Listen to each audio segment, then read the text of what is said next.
गिबिसिन खौराङानो जाहैबाय जोंनिया ट्रेननि टिकेट रिजार्भेशन काउन्टारा दिनैनिफ्राय खुलिगोन होनना फोरमायदों। औ नंगौ लोगोफोर, दिनैनिफ्राय टिकेट काउन्टारा खुलिगोन होननानै निउसाव होदोंमोन। नेक्स्ट खौराङानो जाहैबाय जोंनिया एमाजना फुड डिलिभारि सार्भिस लन्च खालामबाय इन्डियायाव।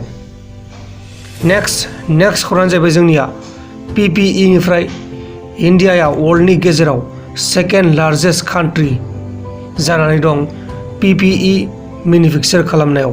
फार्स्टआ चाइना। PPE माने पार्सनेल प्रोटेक्टिभ इकुइपमेन्ट, बे बुस्थुखौ बानायनायाव इन्डियाया सेकेन्ड नाम्बाराव जाना दं, ओमफ्राय फार्स्टआव जाना दं चाइनाया। नेक्स्ट खौराङानो जाहैबाय जोंनिया बेदरनिफ्राय गुवाहाटी मिउनिसिपाल कर्परेसन GMCनि कमिसनारआ नटिस होदों बेदरखौ जेराव मेराव बुथारनाङा होनना। जुदि जेराव मेराव बुथारो अब्ला गोख्रों एक्सन लागोन होननानै बुंदों। भेटेनारि डक्टरफोरनिफ्रायसो पारमिसन लानानै बेदरखौ फाननो मोनगोन होननानै बुंदों। नेक्स्ट खौराङानो जाहैबाय जोंनिया हेमन्त बिश्व शर्मानिफ्राय।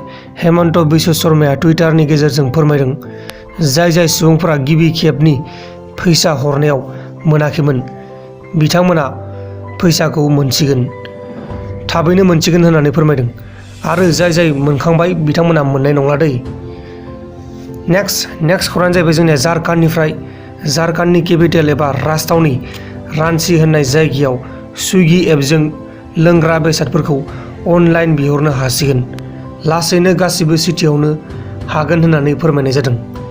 नेक्स्ट खौराङानो जाहैबाय जोंनिया टिकटक स्टार फाइजाल सिद्दिकनि टिकटक एकाउन्टखौ टिकटकआ डिलिट खालामनानै होबाय।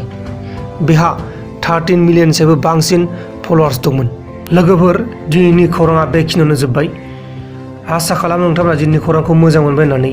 जुदि नोंथांमोना आं चेनेलाव गोदान फैदोंब्ला चेनेलखौ साबस्क्राइब खालाम, लोगोसे बेलनि आइकनखौबो सेरनानै गालां।